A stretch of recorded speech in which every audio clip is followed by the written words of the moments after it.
جب نبی علیہ السلام نے فرما دیا تہادو تہابو کہ تم ہدیہ دو گے محبت بڑھے گی، معلوم ہوا یہ ایک سنہری اصول ہے۔ دو لفظوں میں اللہ کے محبوب نے بڑی گہری باتیں سمجھا دیں، لہذا اپنی بیوی کو چھوٹی سی چیز کو بے شک ہدیہ دے دو۔ کہتے ہیں it's not the thing which count it's the thought, یہ تو سوچ کو دیکھا جاتا ہے، چیز کو نہیں دیکھا جاتا۔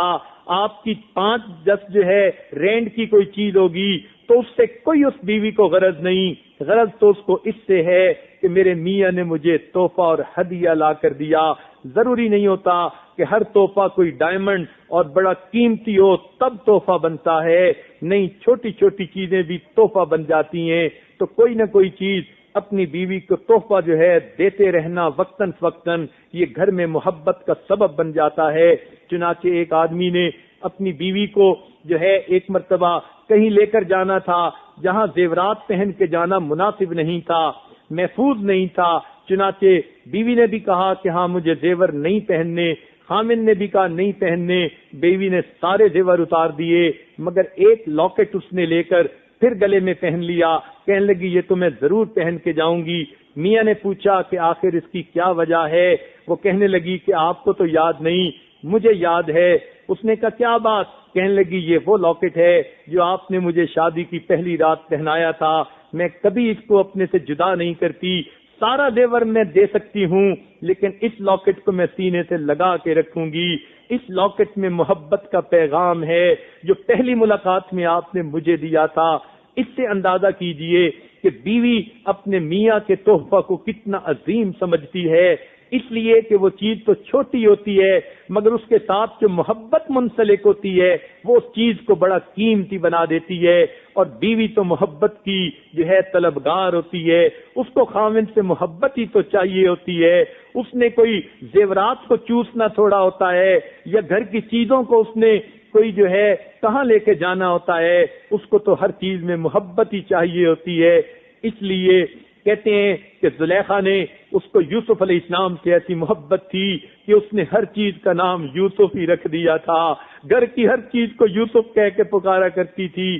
اسی طرح بیوی کا بھی معاملہ ہوتا ہے، اس کو خاوند سے محبت ہوتی ہے، ہر چیز میں اس کو خاوند کی محبت نظر آتی ہے، لہذا اگر آپ اسے وقتاً فوقتاً کوئی ہدیہ دیں گے تو یہ ہدیہ آپس میں محبت بڑھنے کا ذریعہ بن جائے گا۔ اور ویسے بھی حدیث پاک میں فرمایا گیا سب سے بہترین صدقہ وہ ہے جو انسان اپنے بیوی اور بچوں پہ خرچ کرتا ہے۔ علماء نے لکھا کہ اگر انسان اللہ کے راستے میں خرچ کرے تو بھی اتنا ثواب نہیں جتنا بیوی کو کوئی چیز لے کر دے اس کا ثواب ملتا ہے۔ تو معلوم ہوا کہ جب صدقہ میں سے بہترین صدقہ یہ ہے کہ انسان اپنے بیوی اور بچوں پہ خرچ کرے، تو پھر معلوم ہوا کہ یہ چھوٹا سا تحفہ صرف بیوی کو ہی پسند نہیں آئے گا بلکہ پروردگار کو بھی پسند آئے گا۔ میرے بندے نے اپنے گھر میں محبت کی فضا قائم رکھنے کے لیے، اپنے ان رشتوں کو جوڑنے کے لیے جن کو جوڑنے کا میں نے حکم دیا، میرا بندہ چھوٹا سا جو ہے یہ خرچ کر کے آیا ہے، تو سوچئے تو صحیح، ایک تو اللہ تعالیٰ راضی ہوئے کہ پروردگار نے صلہ رحمی کا حکم دیا، اور صلہ رحمی کی سب سے بہترین مستحق انسان کی بیوی ہوتی ہے جو زندگی کی ساتھی ہوتی ہے۔ تو یہ تحفہ دینا اللہ تعالیٰ کی خوشی کا بھی سبب بنتا ہے اور بیوی کی خوشی کا بھی سبب بنتا ہے، اور بیوی جب خوش ہوتی ہے تو پھر خوشیاں تو خود انسان کو ملتی ہیں۔ شاید دینا اتنا زیادہ نہیں ہوتا جتنا ریٹرن انسان کو زیادہ مل جاتا ہے۔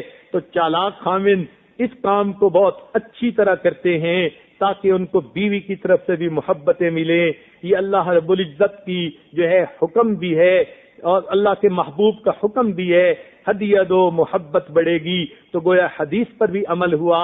اس کو کہتے ہیں کہ آم کے آم اور گٹھلیوں کے دام، کہ آم بھی مل گئے اور گٹھلیوں کے دام بھی مل گئے، اللہ اور اس کے رسول بھی راضی، اور جب بیوی راضی ہوئی تو اپنا کام بھی بنا۔ اس کو اللہ تعالیٰ کی طرف سے یہ حکم سمجھ کے یا نبی علیہ السلام کی سنت سمجھ کے اس کام کو وقتاً فوقتاً کرنا چاہیے تاکہ گھروں سے نفرتیں نکلیں، گھروں سے جھگڑے نکلیں، شیطانیت گھروں سے نکلے، ہر وقت کی محاذ آرائی گھروں سے نکلے۔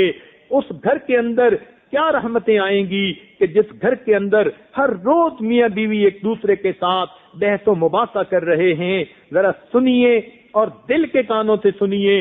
نبی علیہ الصلوۃ والسلام نے ایک مرتبہ گھر سے باہر قدم مبارک رکھا اس نیت کے ساتھ کہ اللہ تعالیٰ نے ان کو 27 لیلۃ القدر کی جو رات ہے اس کا علم عطا کر دیا تھا کہ فلاں رات کو لیلۃ القدر ہے۔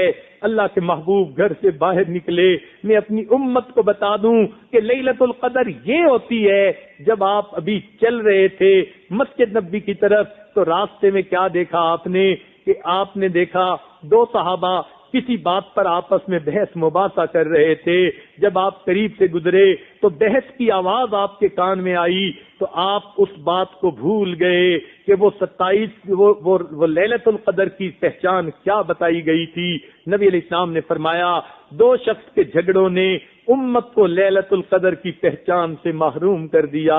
اب سوچئے جب دو بندوں کا بحث مباحثہ اور جھگڑا اتنی بڑی رحمت کے محروم ہونے کا سبب بن جاتا ہے تو جس گھر میں روز میاں بیوی جھگڑا کر رہے ہوں، ساس بہو کے جھگڑے ہو رہے ہوں، تو پھر اس گھر پہ اللہ کی رحمت کیسے آئے گی؟ لہذا ہمیں چاہیے کہ ہم اپنے گھروں کو محبت و پیار کا گہوارہ بنائیں۔ یہی دین اسلام کا حسن ہے، وہ دین فطرت ہے۔ جس گھر میں دین اسلام زندہ ہوگا اس گھر کے دلوں کے اندر محبتیں زندہ ہوں گی۔ اس لیے کہ دین اسلام کا مقصد ہے میرا پیغام محبت ہے جہاں تک پہنچے، یہ تو محبتیں تقسیم کرنے والا دین ہے۔ لہذا میاں بیوی کو دین اسلام کے مطابق زندگی گزارنی چاہیے۔